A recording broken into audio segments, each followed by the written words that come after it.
أهلا بكم مشاهدينا الكرام في هذا الحوار مع الناخب الوطني كريستيان Gourcuff. Tout d'abord, comment se déroule le stage qui précède aux deux matchs des éliminatoires de la CAN respectivement face à l'Éthiopie et le Mali?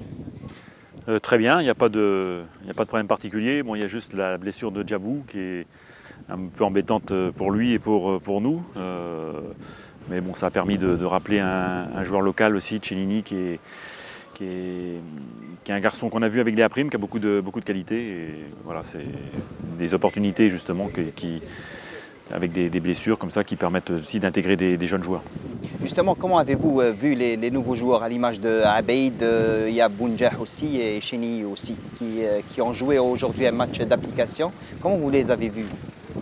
On ne découvre pas parce qu'on les connaît un petit peu. Maintenant, c'est vrai que le mettre dans le contexte de l'équipe nationale, c'est un peu différent. Bon, il y a voilà, il faut qu'ils prennent la température du groupe, mais bon, il n'y a pas de problème. Ça correspond tout à fait à ce qu'on attendait. Ils ont beaucoup d'applications dans ce qu'ils ont fait. Et bon, je pense qu'on aura l'occasion de les voir lors des deux matchs, en tout cas pour une partie, en tout cas pour certains d'entre eux. Oui, donc, et qu'en est-il de l'absence du portier Doha, qui n'a pas fait partie du groupe aujourd'hui?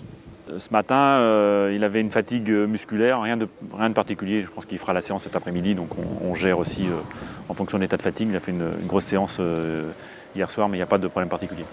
Coach, vous aimez le beau jeu, vous aimez tout ce qui est un beau jeu, que ce soit durant votre passage à Lorient ou maintenant. D'où vous avez hérité ça? J'ai déjà été joueur, donc j'avais la passion du jeu, le football technique, et voilà, ça a toujours été une sensibilité que j'ai eue et que j'ai recherché quand j'étais joueur, et après comme entraîneur aussi, c'est de défendre cette idée du jeu, de favoriser aussi le plaisir des joueurs et le plaisir des spectateurs, puisque ça va de pair. Donc voilà, et en plus je pense que c'est la qualité du jeu qui permet d'obtenir des résultats, donc ça se conjugue tout à fait avec l'efficacité. Justement, lorsqu'on parle du beau jeu, on évoque Brahimi, qui est un joueur qui fait le bonheur du FC Porto. Est-ce que vous voyez que ce joueur est apte à endosser le maillot d'un grand club d'Europe à l'image du Real Madrid ou bien le FC Barcelone? Déjà Porto, c'est un grand club d'Europe, donc je pense qu'il a fait le bon choix en choisissant ce club. On a vu aussi que dans ce contexte-là, il exprime complètement ses qualités. Et après, effectivement, Yacine est capable maintenant, il l'a prouvé aussi depuis les 3 mois là, de jouer dans n'importe quel club européen. Coach, on parle un tout petit peu, on revient en arrière, on parle de Karim Ziani qui vous a évoqué dans son entretien, qui nous a accordé en exclusivité. Il a dit texto que Gourcuff m'a fait sortir du fond du trou. Comment répliquez-vous sur cette déclaration? Karim, oui, ça date un petit peu, mais j'ai beaucoup apprécié Karim comme joueur d'abord. C'est un joueur exceptionnel qui est passé à côté d'une autre carrière. Je pense qu'il avait les moyens de faire une autre carrière. Après, ça a été, c'est un garçon qui avait son caractère, donc c'est aussi ça qui lui a joué des tours. Je pense que c'était un garçon qui avait besoin d'un certain contexte pour s'exprimer. À Lorient, en tout cas, on avait su avoir une bonne coopération à la fois sur le plan technique et sur le plan humain. Donc c'était un garçon qui avait beaucoup de qualité. Est-ce que vous ne songez pas à le remercier? Parce que là, il est sorti de la petite porte et il mérite quand même d'être remercié. Il a fait les beaux jours de l'équipe nationale. J'ai eu l'occasion de le dire, hein, personne n'est exclu, donc après c'est en fonction aussi de leur situation dans les clubs. Bon, c'est évidemment un joueur qui ne joue pas, c'est difficile de le sélectionner, donc mais je dirais s'il retrouve un club et son niveau, parce que je connais ses possibilités, évidemment, la porte n'est pas fermée, et comme elle n'est pas fermée à n'importe qui, les seules exclusions qui seraient pour l'équipe nationale, c'est des problèmes de comportement. Donc voilà, pour le moment, moi j'ai de conflit avec aucun joueur, donc tout est ouvert. Vous avez dit, M. Gourcuff, que les joueurs qui ont fait leur choix et qui ont opté pour le championnat du Golfe n'ont pas assez de chance par rapport à ceux qui jouent en Europe.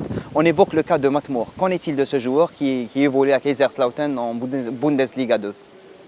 Oui, ça fait partie des sélectionnables, évidemment. Après, il y a de la concurrence aussi, et on peut pas, faut faire des choix. Donc voilà, mais c'est un garçon que je connais depuis très longtemps aussi, qui arrive dans une tranche d'âge aussi, peut-être, on n'a pas de projection sur le futur, mais c'est dans l'immédiat, oui, c'est un garçon qui peut aussi intégrer l'équipe nationale, au même titre que d'autres. Donc après, il faut faire des choix, comme je vous l'ai dit,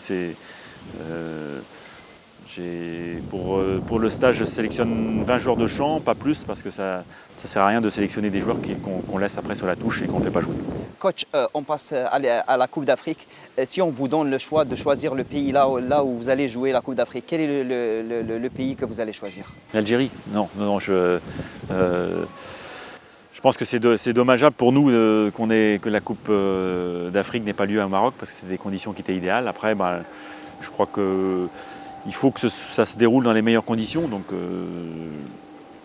conditions climatiques, conditions d'infrastructure, conditions de sécurité, conditions aussi d'accueil des supporters. Donc, Coach, est-ce que vous avez choisi votre site là où ça va se dérouler le stage qui précédera la Coupe d'Afrique ou pas encore? Ça va dépendre justement du lieu de la Coupe d'Afrique, sachant que certainement il y aura un passage ici à Sidi Moussa parce que les conditions sont idéales. Et puis après, dans un deuxième temps, on ira se préparer dans les conditions. Et qu'en est-il de la liste finale des joueurs? Alors là, on attendra la dernière minute parce qu'on sait bien que les choses peuvent évoluer aussi en fonction de la forme des uns, des autres, des blessures. Donc voilà, ce sera des choix qui seront difficiles parce qu'il y a toujours des joueurs à exclure. C'est pas facile, mais enfin on le fera en temps et en heure.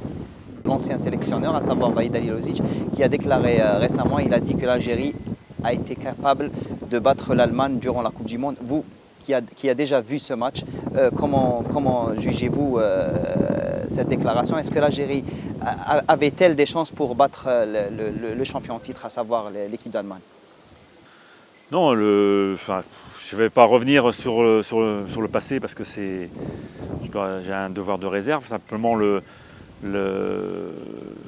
l'Algérie a été remarquable de combativité contre l'Allemagne. C'est beaucoup battu, a eu des situations de contre intéressantes, notamment en début de match. Et voilà, c'est déjà un grand honneur, je pense, pour l'équipe d'Algérie d'avoir donné cette riposte à l'équipe d'Allemagne qui est championne du monde. Mais si on revient en arrière, est-ce qu'on croit que l'Algérie pourra éviter les erreurs qu'elle a fait, ça veut dire prendre le dessous? On ne refait pas l'histoire, donc voilà, c'était un match, c'était une compétition. Maintenant, il faut qu'on regarde devant. Et avant la Coupe du Monde 2018, on a deux cannes à jouer. Ce que je pense, c'est que les résultats ne sont pas le fruit du hasard. Donc il faut justement aussi qu'on toujours progresser dans le jeu collectif pour avoir des ambitions et des chances de bien figurer. Quel sera votre discours pour votre joueur à la veille d'un match de l'Éthiopie, surtout qu'on a assuré la qualification, donc il y a une démotivation par rapport à un temps passé. La qualification est acquise, donc quel sera votre discours pour vos joueurs? Être ambitieux, c'est justement de mettre à profit ce contexte plus serein pour aller plus loin encore dans la recherche dans le jeu, d'avoir une qualité de jeu supérieure. Et de toute manière, les joueurs sur le plan individuel jouent gros aussi parce qu'on sait qu'on est en sélection nationale, il n'y a pas de match. Il n'y a pas de match amicaux, il n'y a pas de match sans enjeu, on a toujours un enjeu important et on a toujours à prouver. Donc la motivation, elle sera là, j'ai pas d'inquiétude. C'est au contraire, mais par contre il faut mettre à profit la sérénité qui entoure ce match pour aller plus loin, pour avoir encore un match plus probant sur le plan du jeu et sur le plan des résultats. La situation dont vivent certains de vos joueurs avec leur club, entre autres Guedioura, il y a plusieurs joueurs qui ne jouent plus. Comment allez-vous envisagez-vous, ça veut dire traiter ce sujet avant la CAN? Ça, j'ai pas de. On subit les choses, hein, donc moi le premier, les joueurs aussi, donc voilà, c'est sûr. Mais par contre, un joueur qui ne joue pas, c'est difficile évidemment qu'il soit sélectionné. Donc les joueurs le connaissaient au départ et bon après, on verra l'évolution de chacun dans leur club respectif. Coach, qu'en est-il de Fekir, ce joueur qui a choisi l'équipe nationale de France Espoir et on part toujours de sa venue? C'est vous qui parlez de sa venue, c'est après, je dirais, pour Fekir, non, pour moi... c'est vous qui a déjà parlé auparavant, il vous intéresse, son profil... Oui, mais après, il faut qu'il fasse des choix, à lui de choisir si c'est la sélection française ou algérienne. Après, s'il choisit la sélection algérienne, évidemment, c'est un joueur qui sera... Vous êtes en contact avec lui?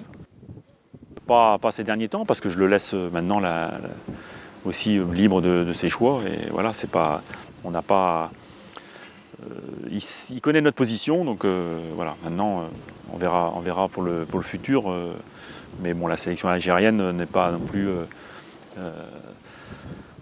Je pense à un statut où on n'est pas non plus à faire de la pression sur un joueur pour qu'il vienne. Il choisit et puis après nous on s'adaptera. S'il choisit l'Algérie, ce sera avec plaisir qu'on l'accueillera. S'il ne choisit pas, on s'en passera. Coach, on arrive au terme de cette interview. On vous laisse le choix de conclure et de vous adresser au public algérien par le biais de notre caméra. J'espère qu'on donnera beaucoup de plaisir, beaucoup de satisfaction au peuple algérien, avec non seulement sur les 2 matchs là, qui nous attendent, mais aussi sur la CAN et puis les compétitions futures. Donc il y a une équipe qui a un bon état d'esprit, où il y a beaucoup de dynamisme, beaucoup d'envie, une joie de vivre. Et puis maintenant, il faut, dans la qualité du football aussi, j'espère qu'on donnera beaucoup de satisfaction aux supporters algériens. Je sais que les Algériens aiment le foot et nous, on va s'efforcer en tout cas de leur donner beaucoup de satisfaction. Merci coach. Merci. Je vous remercie. Et bon courage. Merci. شكرا مشاهدينا الكرام على حسن إصغائكم ومتابعة هذا الحوار. نلتقي بكم في موعد قادم مع حوار جديد. إلى اللقاء.